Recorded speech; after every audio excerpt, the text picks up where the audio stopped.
Salut, notre très chers vidéospectateurs. Vous suivez votre chaîne de référence AC Officiel TV, chaîne qui vous met au parfum des différentes réalisations de l'entreprise Adi Contact Sarl, une entreprise de droit congolais. La construction en RDC a un nom, c'est Adi Contact Sarl. La modernisation a un modèle, c'est Adi Contact Sarl.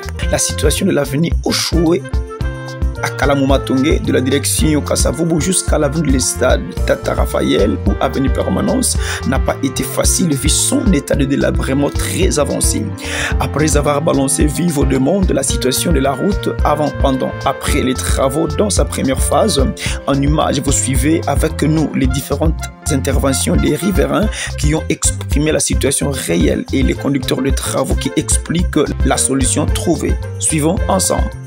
Pour tous vos besoins en construction, route, pont, maison, queue et autres, même en études, n'hésitez pas, contactez-nous et vous ne serez pas déçus. Solution à tous vos projets. Avant de pouvoir continuer, je vous invite tous à vous abonner, à aimer la vidéo pour sensibiliser plusieurs personnes, à activer la cloche de notification pour ne pas rater nos différentes émissions dans le futur et à partager pour une large diffusion. Bon visionnage. Bonjour cher ingénieur.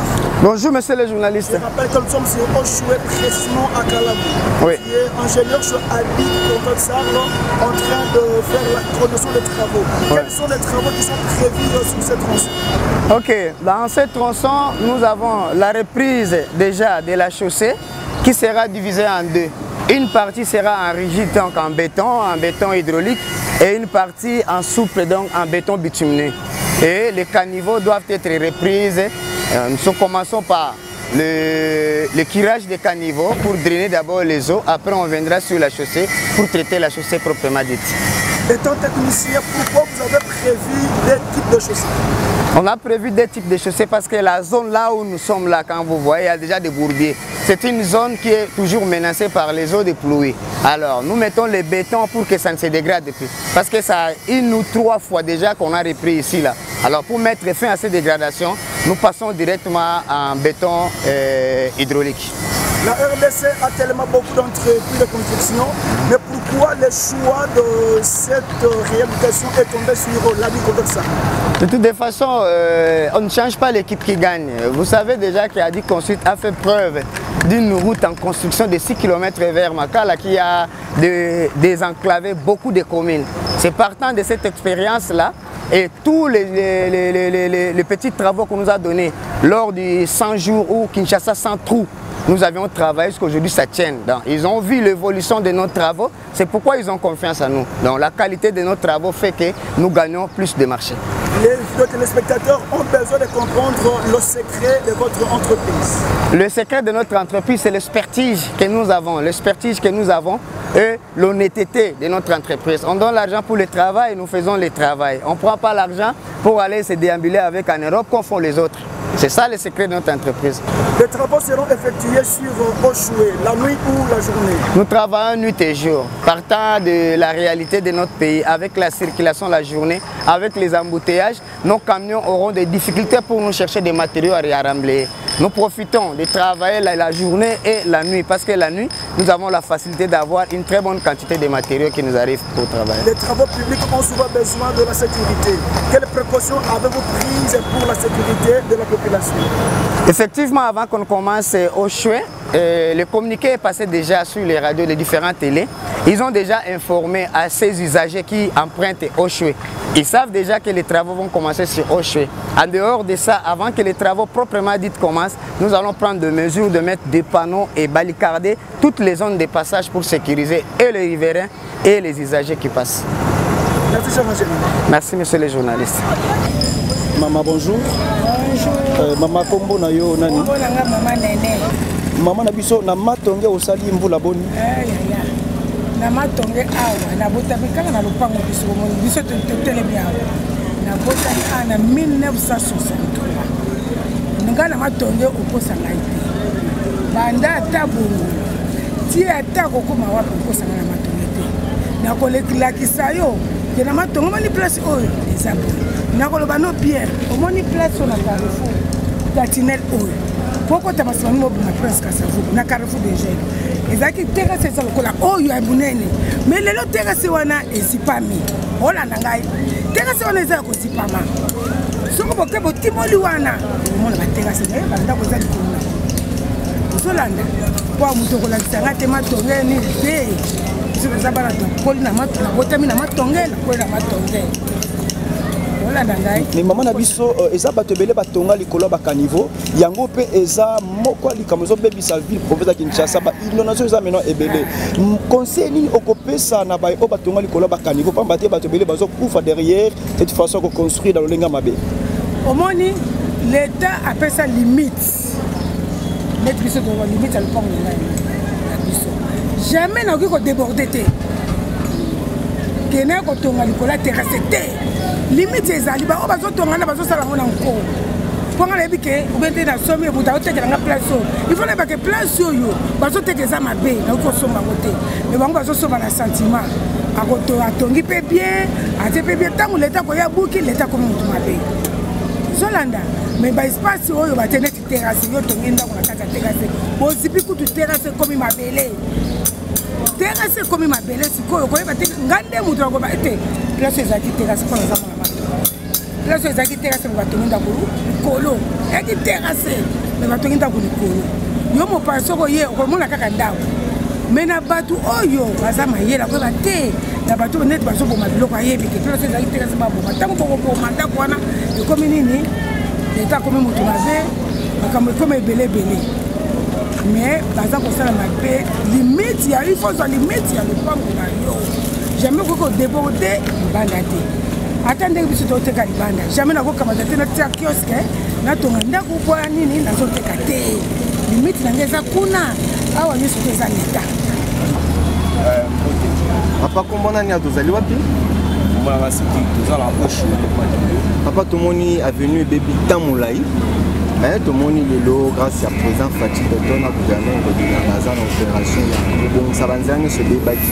Pour la moindre maintenir le quoi exagère impressionnant ni au monde pas bon c'est la vision ici quand il est bon vraiment de se payer les amours parce que dans la bande à la là déjà venu au bien et bien ezaki et dirait déjà bah en des années à bon salangote là il faut que nous allons bon salangote alors lorsque tout le monde vraiment bah sur moi volonté à faire comme ça vraiment félicitations au chef de l'État aussi la demande à bon ça tout le monde société dans des autres nous bonsoir bah on est battu de faire linguer ça mais bah il faut sur la sur béton béton ça veut dire que vous allez durable ça la peine à 50 ans d'année on a les quantités au la sur béton nous mon oui normalement Congo ndenge ça Congo et Singapour vraiment ka béton pas parce que sur tali ba place bâtir makadam na mbula inondation ndenge salema et direct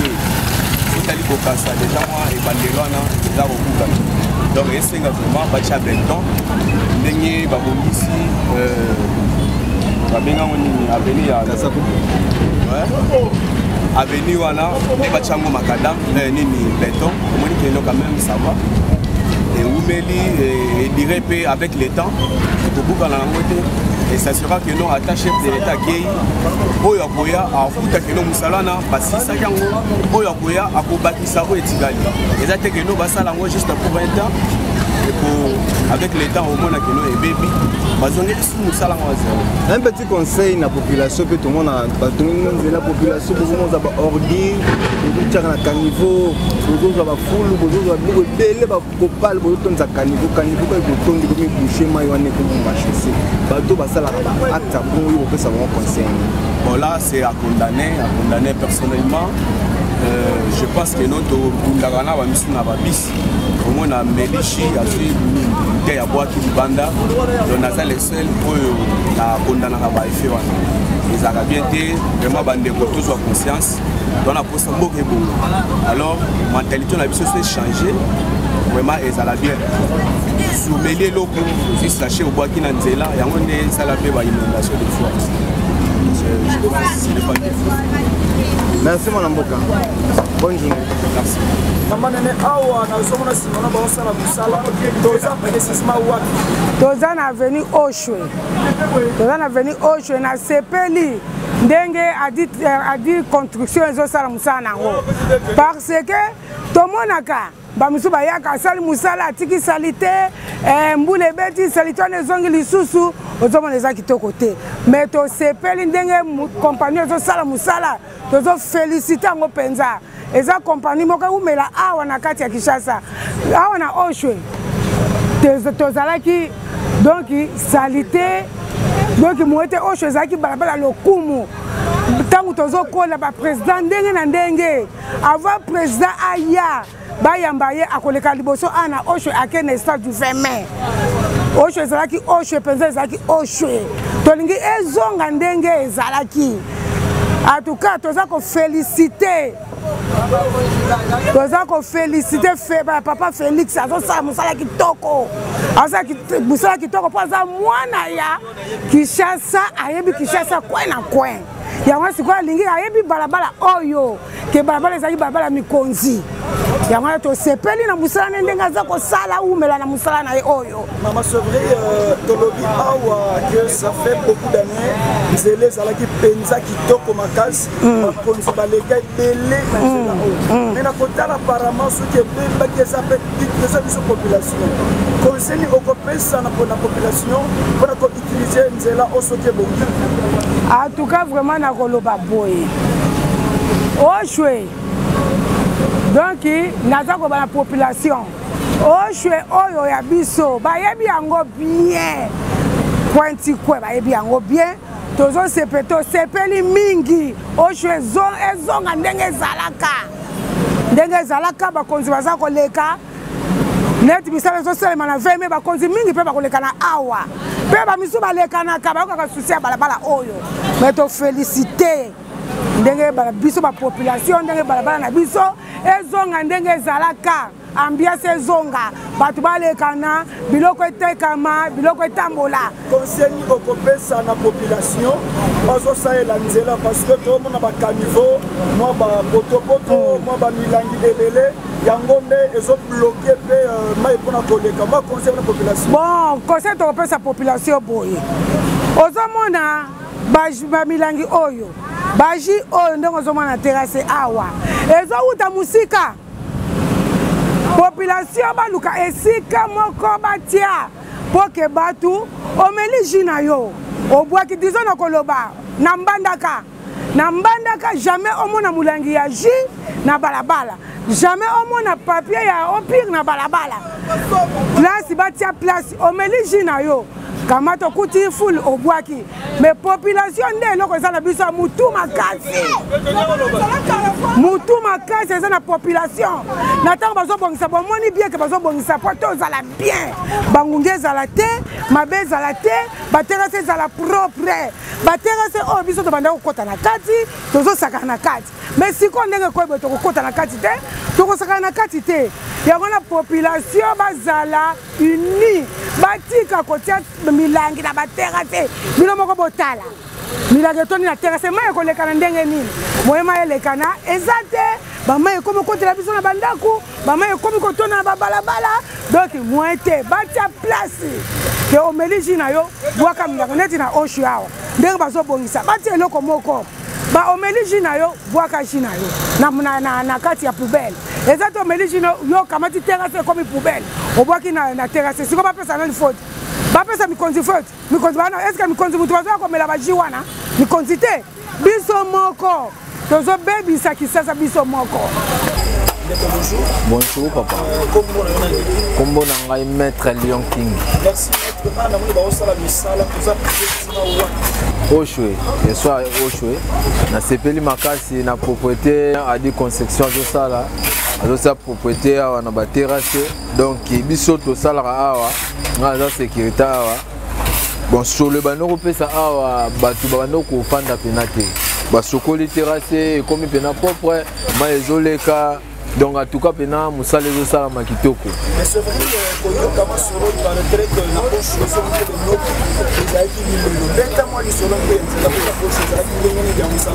Oui, oui, oui, oui. Normalement, Mboula soke beti awa donc tozalaki pena à l'hésité. Mai na terrasse kotonda poto poto donc esika pena kotsa lokolo ezalaki te. Na point c'est poto poto terrasse kutu soki mai donc ezo déborder biso ati na kati awa komona donc ezo tonda na mai makasi.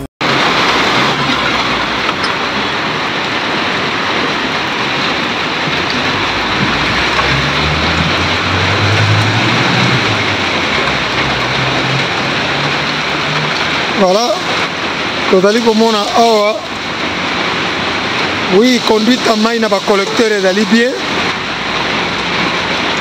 Mai yango wana. Mais collecteur ezali ya kotonda nyonso ebungi parce que kalamu kuna evimbi. Kalamu etondi moye kotisa mai ya Oshwe avenue du stade. Collecteur avenue du stade na Oshwe soki komi na kalamu moyen kota ezali te.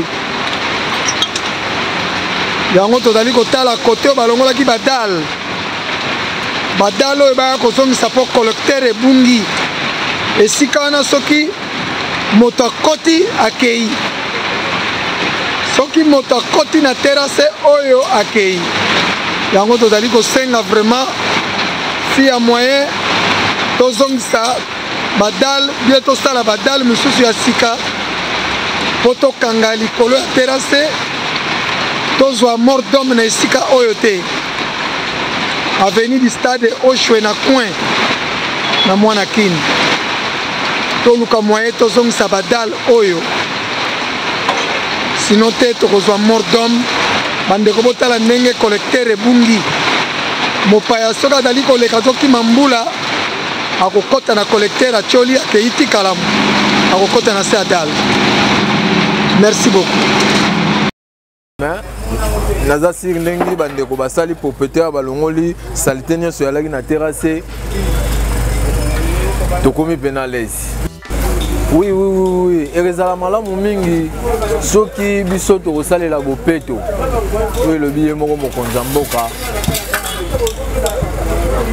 soki tokosalela bopeto tobwaka basalite te na terrasse bwaka mai me salite te chassi bwaka na esika nango po bandeko mpe bazali bazotambola bazolokota bafulu totiaka fulu esika moko ndeko oyo alokotaka fulu aye alokoti ake kobwaka eza te tobwakaka na terrasse bachassi biloko surtout bamama balewa zwa biloko na yo salite tiango na chasse esika moko ndeko azolokota bapoubele aya alongola yango mpo mboka na biso ezala na propriété lokola bamboka mosusu eza te mboka na biso moko tobebisaka tozokomifingama biso moko.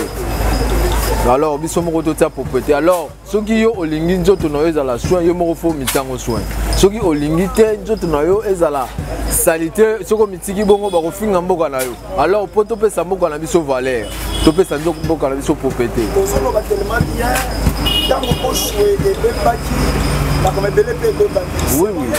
Ndenge baso ko sa Oshwe de komema na Afrique. Oui, na ndenge bazo bongisa Oshwe nazasi tokozala à l'aise tokoma respect kitoko parce que to bando respect kitoko te ba solo oyo ndenge mbula soki ebeti donc toza mal à l'aise. Bon nazasi pena tokokoma pena à l'aise na sepeli pena makasi musala ezosalama na mboka. Bon na mona mboka ndenge akiti azosala musala donc sur 10 pas na nga na pese 10 sur 10 aumela. Merci beaucoup. Hein 10 sur 10 sur 10 pena na pese aumela Zamba bakisila maele maele ya kosalela susu musala ya kopesa lisusu baninga lisusu makasi bandeko lisusu bazala susu makasi parce que biso moko bana mboka nde to kobongisa mboka na biso ezate bapaya baya kobongisila biso baonde baya kobebisa. Bon nakoloba lisusu boye o etali prince na biso elengesa ponga la fande na commune ya Selembao quartier Kalunga. Donc na sepeli makasi prince na biso ba mine de koti donc akuna to komi pena lola na lola donc kitoko makasi papa sala musala ozo sala nzamba ko pambola yo parce que yo ozo yiba no l'état te yo pena ozo zwa mbongo l'état ozo salela ngo musala o esengi pena esalama. nasepeli makasi. C'est que Ali a tenu l'eau. Ah, sali maman na libanga prince wana eza na kombo ya kombo ekei parce que ebele ingénieur ebele baya kuna bakatana baya batia bapao tozo sala nini mais bakatana bakokate mais adi ya bunani ba ate alongi yango elenge sapene telemi biso pe ba mettre mabele wana toujours tolenda kaka na mabele wana sepeli tokomi na facilité ya kodwa moto oketi palin koti na facilité du camion okoti na facilité okendako mais na sepeli makasi papa umela na sepeli. Maman bonjour. Bonjour papa. Comment on est? Comment on a maman bien? Ça fait à Toza ou plus précisément? Toza na Oshwe A3. C'est vrai, à ton moni combien misala et zo salema et si bâtir béton, mais avant que bâtir béton, bien zélé zaki ndengeli. Papa nzélé zaki obeba makasi. Donc ezalaki mabe makasi surtout biso mtutozo teka awa. Tozaki vraiment na souci nzela ebonga. Nzela to moni vena musala ezo kende kitoko. Kaka bato bazo déclarer ba bongsa nzela ka bango susu bazo bebisa panga na sepeli makasi osho mobimba. Donc kisasa mbaba sepeli musala esa makitoko na sepeli pa makasi. Donc awa avant que bâtir béton. Somme vous la enoki, c'est les acquis comment? Ezalaki vraiment moyenté. Ezalaki vraiment moyenté. Na sepeli pena musala o l'état zo sala donc a sali kitoko to mona pena donc to moni pena makambu ya kitoko penza. Na sepeli makasi papa. Na sango toyoki entreprise belé les capono travailler a ebe kaka mais oyo pena basali ba makasi penza. Baza makasi soko tali ba prince nyonso tout basala ekokai na ote o eza makasi donc ba musala kitoko penza donc na mona kunde na koloba te na toni samina nsengo makasi. Merci maman Nabiso. Ah, tout le monde combien mais ça la presque vers la fin. Moi maloba pour la population parce que bato abi ça kanzela isa ka population. Pas niveau ça qui vraiment bouché mais ezalaki vraiment bouché mbule ezobeta banda ko ezotonda babalaba ezotonda. Mais na moni avant ba bananon béton bazwaki salto ezaki na terrasse babimisaki bande konanga mibali balongoli donc makambo eza bien. Mena kozala nde na mutema malamu. Tant bamoni babongisi nzela, babongisi bakarnivo. Bazala mutema malamu sali salite na kati ya lopangu nao. Kangango na sachet ça na poubelle bato babwaka ka basalite baye balongoli salite bakenango. Tant bazozwa salite kati ya lopangu bazobwaka na terrasse epesa biso pasi na bande ko biso mibali ba osala esa bango pe pasi nde bazana ba onyo kwa mamakasi. Mais Congolais temaza mutema mabe azoya kaka abaksa salite papanga na suki wana. Merci maman. C'est vrai maman l'autre fois to les kaki a opona kota la misala to moni misala ils ont évolué mais d'abord ba yikemboka bazana posa baeba esika o ezalaki ndenge nini ya misala esale malelo. Awa bisiko ezalaki balabala ekufaki makasi. Balabala ekufaki moyebi tukapenza ile kala penza eza ile kala pokozo. Mais sikoyo lokola bato gouvernement vit idée que ebongisela biso oshu bato sepeli baza kosala mosala kitoko makasi tala kaka na ebandeli kuna presque à savon tikokoma koto na lukutu basilisi te mais sentiment bazoya la moteli. Bonjour ingénieur. Bonjour monsieur le journaliste. Vous êtes comité de travaux sur Oshwe, la grande avenue qui ramène vers la deuxième porte de Saint-Raphaël, le plus grand site qui est en train d'être préparé pour le jeu de la francophonie. Comment évoluent les travaux? Voilà, comme vous le voyez, les travaux évoluent à merveille. Nous sommes aux phases de la chaussée rigide. Et juste après avoir fini la chaussée rigide, nous allons entamer la chaussée souple de l'autre côté. Là où vous voyez un peu derrière moi la machine, nous allons entamer. Mais sinon l'évolution est bonne. Vous voyez déjà une bonne partie du béton est déjà coulé et les armatures sont déjà préparées. Dès demain soir, on continue avec le coulage du béton. Vous venez réellement de couler déjà le béton, mais quelles sont les différentes étapes que vous avez suivies pour pouvoir atteindre cette phase de coulage béton? Bon, nous avions décapé la chaussée existante parce qu'elle était déjà délabrée. Nous avions décapé, on a reconstitué la couche de fondation, la couche de base et maintenant sur le tapis, la couche de roulement, nous avons fait en rigide le béton. Et là, pour couler le béton, on a tissé les nattes que vous voyez à côté là. On a tissé les nattes avec les écartements de 15 cm, avec le barre de fer de 10. C'est ça qui a été recommandé par les laboratoires et c'est ce qu'on a exécuté jusqu'à faire découler le béton que vous voyez là. L'écartement de barres de fer impose quelle influence sur la chaussée? Bon, le béton travaille en attraction et en compression. Donc, le barre de fer joue les rôles de la compression dans le béton. Parce que le béton doit flamber. Le béton ne peut pas rester comme ça là, sinon ça va s'éclater. C'est pourquoi vous allez voir même là où vous êtes debout, où j'anticipe déjà, on est en train de couper le joint de dilatation pour faire respirer le béton. Toza kosenga penza amakanisi gouverneur azwi président na biso Fati Beton makanisi azwi ya kitoko nakotala mama na biso na mikolo oyo eleki ya misala esalema soki mvula enoki awa ezalaki vraiment lokola lako Tanganyika mais uta misala ebandi ba mvula pe enoki est-ce que mai evandi na baterase ekoti na banda kutoboni mai ekoti liboso ezalaki soki mbula ebeti zwa kai zwa bwato Luka bien na bandaku ba mai mapangu kala mapangu banda kota batema tangu mbule za kobeta mapangu na biso nyonso oh mai ezokota tina bandaku na matonge mai banda kota na bandaku te mais matonge mai ebandi kokota na bandaku mbatu bakodekana mito bazo finga biso bokumisa matonge yango mais à partir babandi kosala misala oyo basali terrassé en tout cas tozomona susu mai ezokota na bamapango te mai ekomi kokende bisombula ebeti oma sombula mpe esili mai mpe kengala balobi entreprise adi contact sarle entreprise ya mwana mboka eza solution mpona oyo etali kotonga banzela bandako bapont et ce que sais-je encore awa apeti solution durable atie béton moi maloba mpona entreprise ya mwana mboka adi construction en tout cas adi contribution mpenza aza kosala azosala mosala kitoko mosala na ye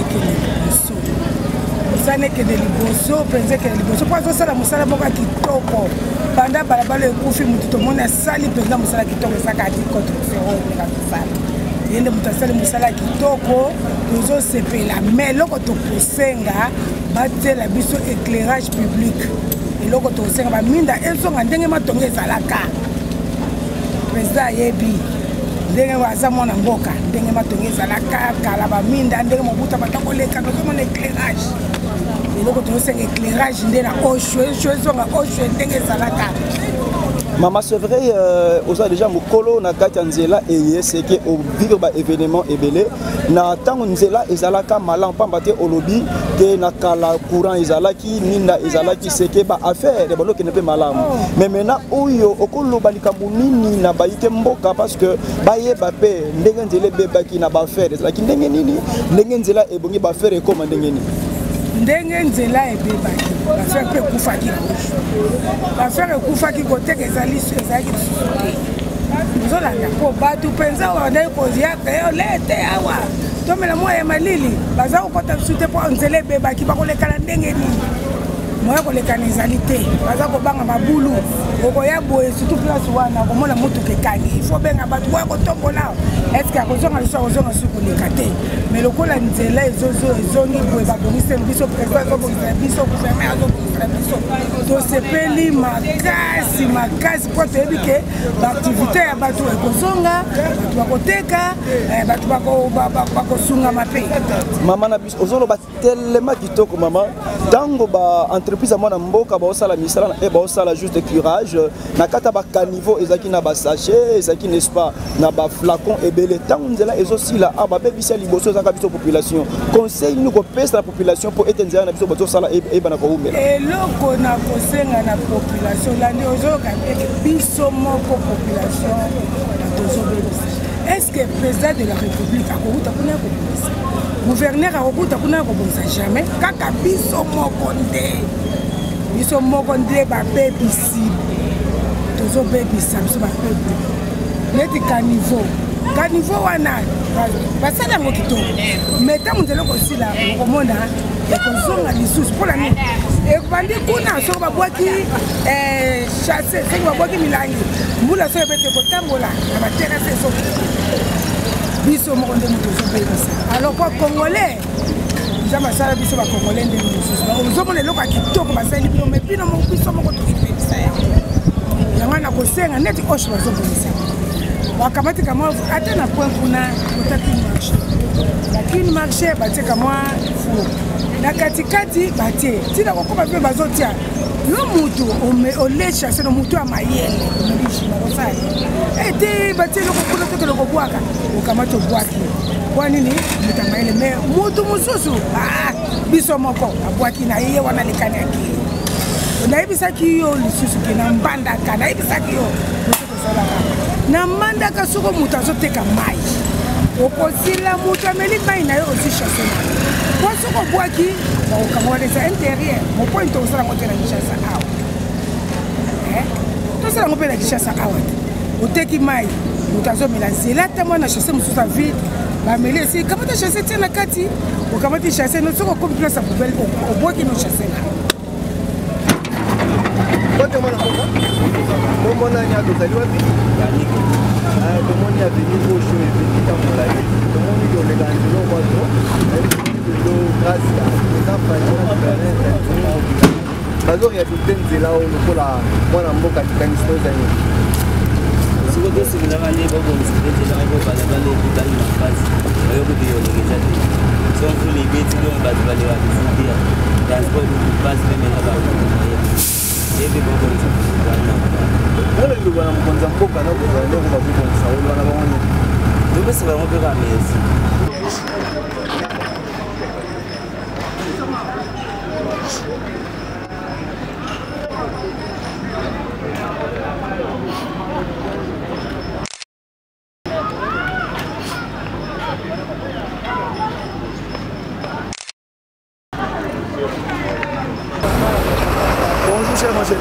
Bonjour messieurs les journalistes. Merci, je rappelle que vous êtes ingénieur chez Adi Contextable en train de faire la direction des travaux ou comité de travaux sur chantier Oshué, précisément à Kalamou Matongé, direction qui ramène vers Stade Tata Raphaël, là où se passera le jeu de la francophonie, l'un des grands sites.